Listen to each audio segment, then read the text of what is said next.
s'agit d'expulsion d'un grand groupe de population marocain établi en Algérie depuis des décennies. Et cette expulsion a eu lieu en décembre 1975-1975 pour parler le langage de notre invité Mohamed Cherfaoui. Ça me fait un grand plaisir d'être à Bruxelles et de parler de cette tragédie. D'une part parce que beaucoup de Marocains d'Algérie aujourd'hui vivent en Belgique. Et d'autre part, j'expliquerai un peu qu'est-ce que c'est la marche noire et pourquoi j'ai écrit ce livre. Je me dis que la salle m'inspire également, puisqu'elle est tout en noir. Il y a tout y est pour qu'on commence à parler de cette tragédie qu'on a essayé de traduire par des mots, ce qui était une grande difficulté.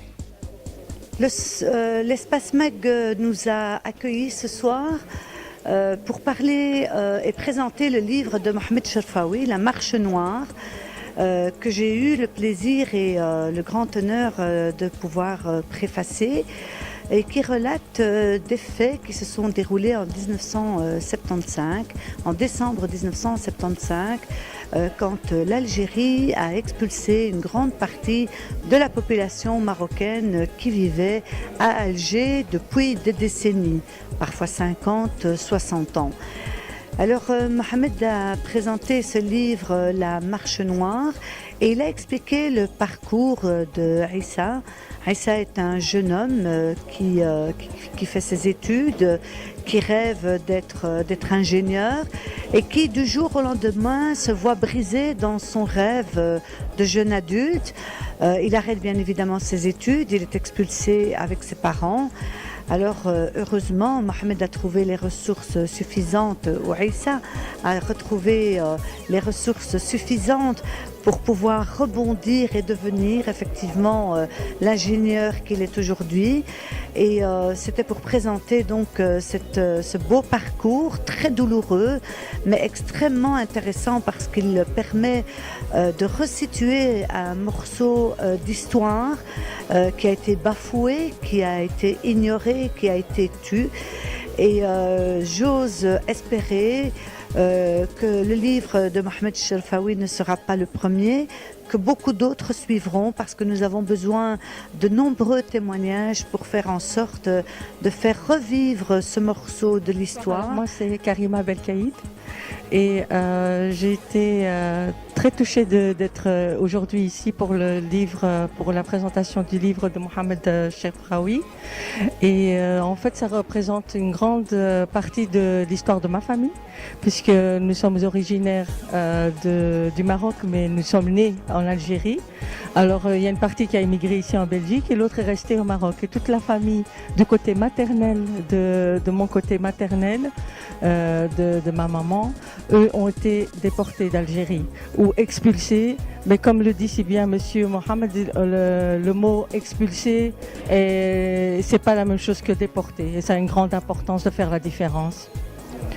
En fait, ici, c'est encore quelque chose qui traîne dans la famille. C'est quelque chose qui fait très mal encore quand il se rappelle. Et j'ai de la famille autant qui a été dispatchée autant sur Oujda, sur Rabat, sur Agadir et sur Nador. Quand ils sont partis. Et sinon, moi je me rappelle quand j'avais 12 ans et quand on a visité la famille au Maroc, on les a trouvés encore dans les camps. Et c'était très très difficile parce qu'il y avait l'insalubrité, il y avait les sanitaires qui étaient communs, ils étaient dans des tentes, il y avait les insectes, il y avait plein de choses et c'était la souffrance. Donc nous on se rappelle très très bien de ça.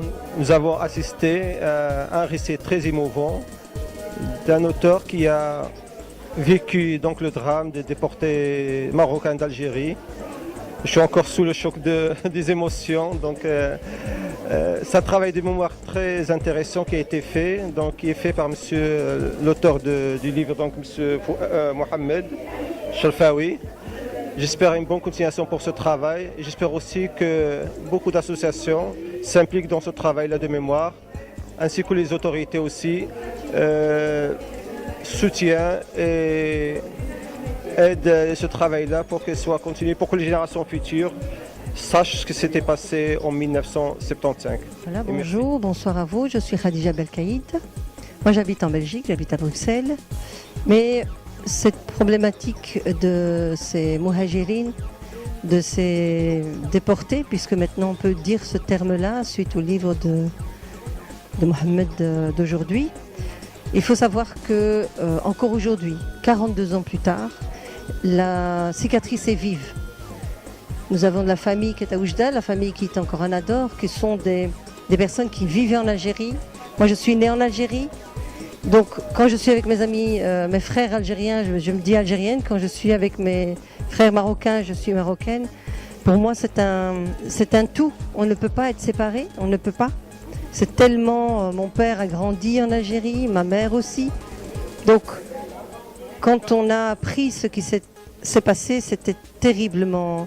Et donc j'en appelle aux gouverneurs, j'en appelle à ceux qui font les lois et qui gouvernent les pays tels que le Maroc, l'Algérie, mais aussi les autres pays d'Afrique ou d'Europe, de réconcilier ces deux nations. Ce sont des frères, ils sont devenus des frères ennemis, mais pas la population. Non, le petit, le citoyen, il a ramassé beaucoup, c'est lui qui a beaucoup ramassé, qui a beaucoup souffert. Aujourd'hui encore, il y a des cicatrices. Et pour ça, il faut le dire, il faut le témoigner. C'est dommage, c'est triste que nous arrivions à ça alors que nos deux cultures se sont mélangées, on s'est mélangé au niveau des mariages, au niveau des tristesses et des bonheurs, on les a partagés dans ces deux peuples-là et aujourd'hui on nous a séparés. Donc je trouve ça injuste, je trouve ça même criminel et je pense qu'il est temps aujourd'hui d'aller vers la réconciliation, d'aller vers la paix. Les deux peuples attendent que cette frontière entre Oujda et l'Algérie à 13 km, ils attendent avec impatience que cette frontière s'ouvre symboliquement. Moi j'en appelle à tous ceux qui ont le devoir, qui ont un pouvoir du changement, eh bien de prendre leur part de responsabilité et d'avancer. C'est très important pour nous. Voilà.